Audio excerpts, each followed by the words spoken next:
So basically, you knock all the stock trunnions out, and all you have to do is just find this is a 7/8 socket, and you want to work on this side with the flat pedestal on it. And so you see one side's round and one side's got these little flat spots on it, so you can put your socket up against those feet right there.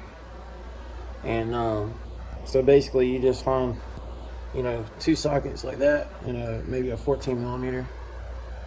Yep, 14 millimeter, and just push it right through, you know, with a press or a vise or whatever. So you know, that's all you have to do to knock the old ones out.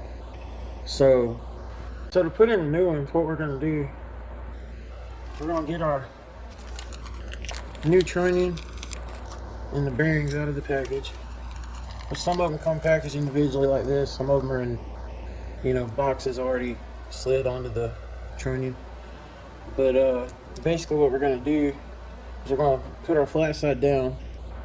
We're going to put one of our bearings inside. Okay, stick the trunnion in there, go ahead and get it inside the bearing, and then we're going to slide our other bearing to the outside like that. So you should be looking like this with your flat side to the back.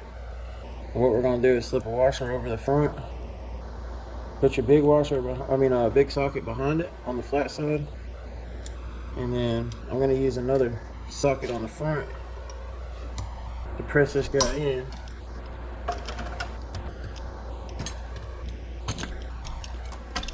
Alright, let's get this together.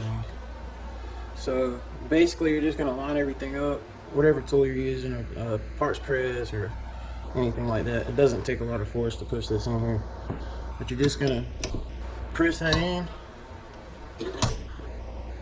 until your washer bottom's out on the front, and then you just take it out and it's installed. The only problem is it's rock solid. So you're going to take your brass hammer, and there's other ways to do this if you wanted to flip it over and put, you know, the washer and everything on there, but it doesn't take much. But what I'm going to do, you can see that this flat side's facing the back, so I'm going to hit the front side just kind of square with a brass hammer. Don't use, you could use a regular hammer, but a brass hammer is preferred. But all I did was just tap it, and she's all freed up. So it's almost like doing a universal joint on a drive shaft or something. You know, you got to tap them to loosen the center of the bearings up. So next we're going to take and put the snap ring on here, or what they're calling a bearing keeper.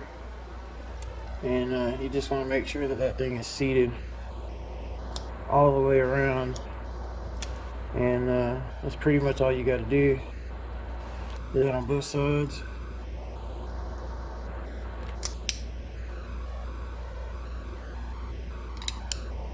There we go.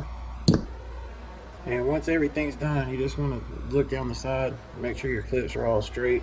Some of these clips will spin around like this, some of them won't, but you just want to make sure that they're in the groove all the way around, seated fully, and you want this thing to spin around with no resistance whatsoever. And so that's a properly installed trunnion.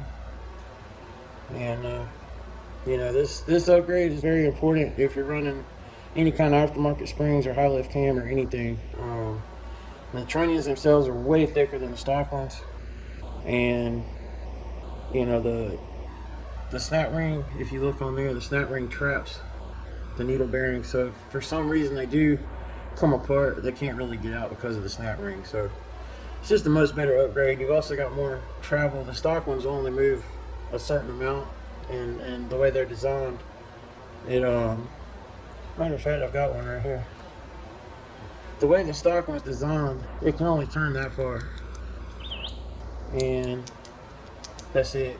And you can also see that this one's got a lot of play in it.